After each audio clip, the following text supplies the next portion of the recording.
Fala pessoal, uma paciente minha com esclerose múltipla ela me pediu para falar um pouquinho sobre fadiga na esclerose múltipla, principalmente nos dias de calor.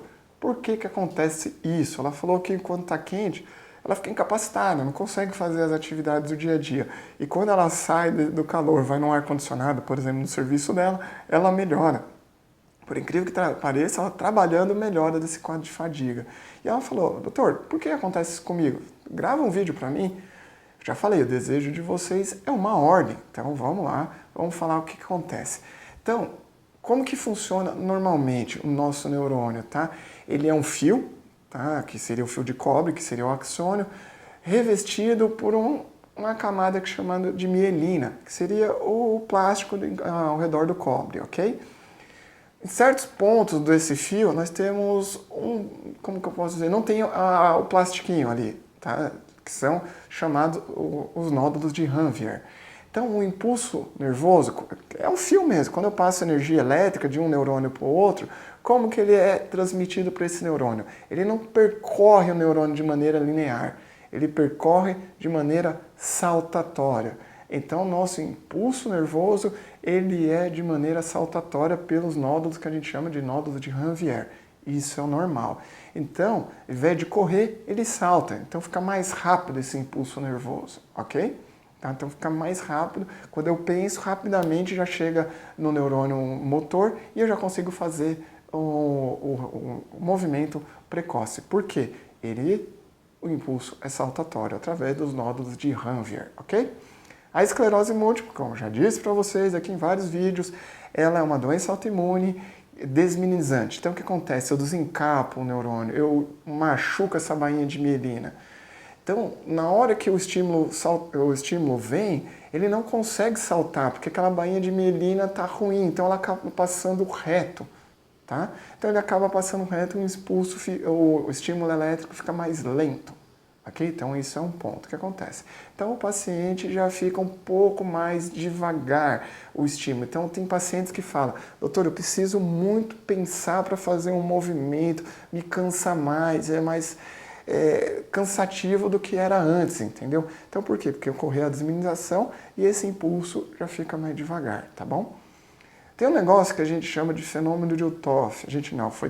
O Uthoff estudou e denominou esse um negócio chamado fenômeno de Uthoff. O que é isso?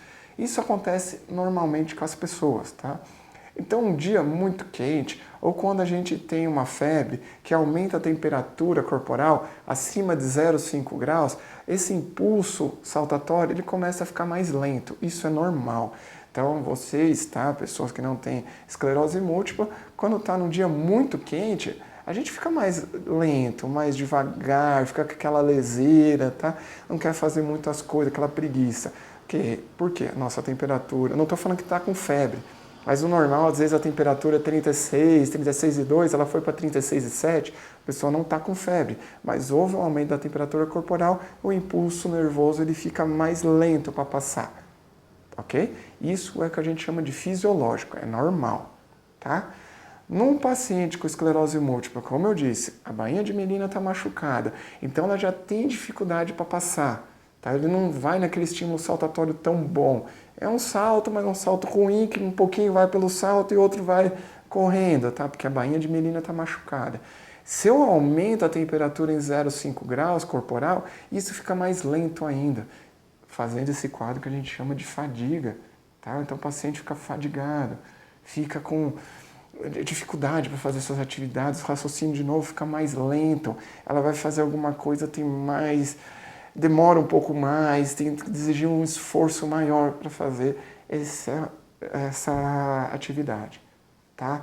Então, de novo, a temperatura corporal aumentando em 0,5 graus, tá? Num dia quente, por exemplo, não estou nem falando de infecção.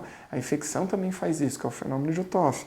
Mas a temperatura quente, ela diminui esse impulso saltatório e deixa o paciente um pouco mais fadigado, tá? Por isso que quando vai no ar-condicionado, que diminui a temperatura corporal, melhora o quadro clínico, tá?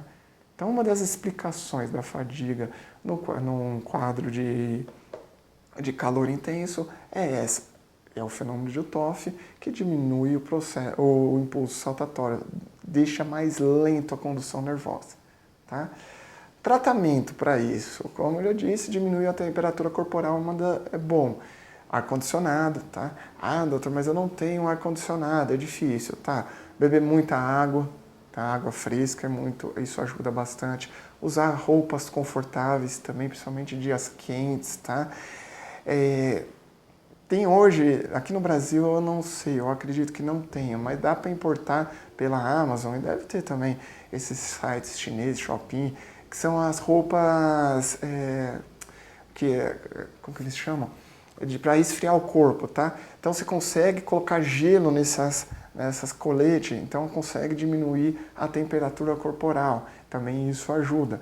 Dá para importar, trazer de fora, tá? O problema é um custo que vai ficar um pouquinho mais caro, ainda mais que teve agora o imposto acima de $50, né?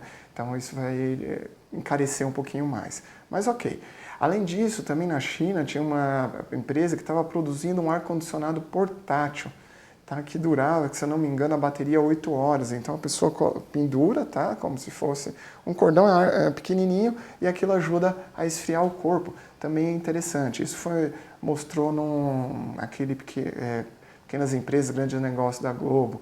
Eu não, até tendo uma crítica, eu não assisto muito Globo, mas esse programa é interessante. E lá eles comentaram sobre esse ar-condicionado. Eu até mandei uma mensagem com uma repórter lá, mas ela acabou não me respondendo. Mas eu acho que se jogar no Google, nesses sites da Shopee e outros da China aí, vai achar que é um ar-condicionado portátil. Na época, como era algo novo e eles queriam testar, eu acho que estava em torno de R$500. Não é um preço absurdo para a melhoria que o paciente vai ter. E durar 8 horas um ar-condicionado portátil é fantástico, né? 8 horas é quase o dia todo, quando está diminuindo a temperatura, ele passa o efeito, tá? Então, é algo interessante. E o tratamento mais importante para a fadiga, que eu já comentei aqui também nos vídeos, é exercício. Atividade física ajuda muito. Atividade física a gente consegue aumentar o limiar de fadiga. O que é isso? O limiar está lá embaixo, então qualquer esforço o paciente já tem a fadiga. Se eu faço atividade física, o limiar sobe, então eu vou ter que fazer um esforço maior para poder ter mais fadiga. Então o exercício é de suma importância. Tem que ser feito. Ah, mas doutor, eu estou fadigado. Sim, mas tem que começar aos poucos. Medicamento, infelizmente não tem evidência, tá? As evidências são ruins demais para as medicações, tá? Parece que tem mais um efeito placebo do que um benefício real mesmo com as medicações, ok? Então, de novo, medidas comportamentais e atividade física é de suma importância. Tomara que eu tenha respondido para essa minha paciente por que ela fica fadigada durante um quadro de um dia muito quente, tá? E como melhorar isso daí. Um abraço e espero vocês semana que vem. Até!